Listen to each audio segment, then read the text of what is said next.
নমস্কার দর্শক মন্ডলী, আমি কাকলি রান্নাঘরে আপনারা সবাইকে স্বাগতম। আশা করি সবাই ভালো আছেন, সুস্থ আছেন। আজকে আমি আপনার লিগা আরেকটা নতুন রেসিপি লইয়া হাজির হয়েছি। আজকে সকাল সকাল ঘুম থেকে উঠতে দেখি আমার কারখানা ঘরের ভিতরে মাশরুম বাইরিছে। মাশরুম দিকে আমি খুব খুশি। তো সকাল সকাল বাসি কাজ সাইরা গেছি গিয়ে আমি মাশরুম তোলা। মাশরুমটিরে তুল্লা লইয়াই পড়ছি, তুল্লা লইয়াইয়া ওখানে আমি মাশরুমটারে খাটাত বই গেছি। তো দেখো মাশরুমটারে সালটা খুব আলতো হাতে টান দিলেই ছুটি যায়। মাশরুমের সালটারে আমি ছাড়াইয়া ওখান মাশরুমটারে আমি খুব ছোটো ছোটো টুকরা হয়ে কাটি নিব। আমি আমার ঘরে যেরকম মাশরুম রান্না করি এই রেসিপিটাই তোমরা লগে আজকে শেয়ার করবো। তে এই মাশরুমটা আমার খুব ভাল লাগে খাইতে, খুবই প্রিয় একটা রেসিপি আমার।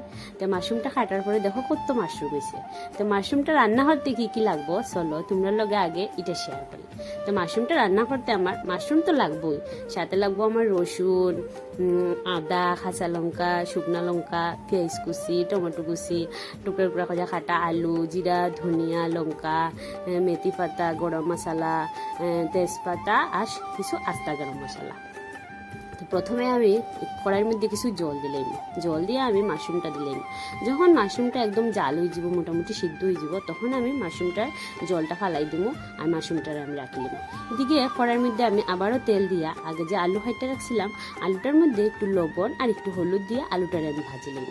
আলু ভাজা হইতে হইতে এদিকে আমি কিছু মশলা বাটিলাম। তো মশলার মধ্যে বাড়ছিলাম আমি রসুন, আদা, কাঁচা লঙ্কা, শুকনা লঙ্কা। এদিকে বাটা হওয়ার পরে আলু ভাজা নামাইয়া ওই কড়াইয়ের মধ্যে আমি অল্প তেল দিয়া দিলামও আমি গোটা গরম মশলা আর তেজপাতা।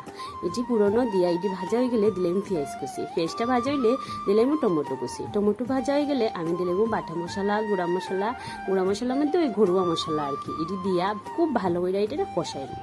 যতক্ষণ না এটার উপরে তেল ভাসি হচ্ছে ততক্ষণ এটা কষাই নিই।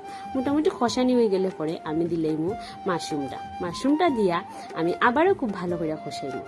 কষাইয়া আমি দিলাম এটার মধ্যে আগের থেকে ভাজা রাখা আলুটা দিয়া আমি আবারও কষাই নিই।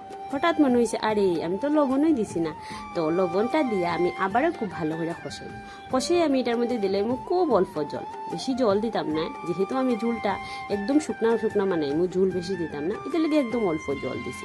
জল দিয়া যখন মোটামুটি জাল হয়ে যাব নামানির আগে আমি দিলাম মেথি পাতা আর গরম মশলা দিয়া আমি আবারও এটারে কিছুক্ষণ জাল দিয়া জলটা দেখুন যখন একদম শুকানির পাটো আইছে তখন আমি দিলাম বাস, আর কিছু দিতাম না, তখন আমি লামাই দিব। তো রেডি হয়ে গেছে আমার রেসিপিটা, খুবই টেস্টি রেসিপি। তোমরা ঘরে একবার হইলেও বানিয়ে ট্রাই করে দেখতে পারো। আর যদি আমার ভিডিও ভালো লাগে তো লাইক করো, ফলো করো, পাশে থেকে সাপোর্ট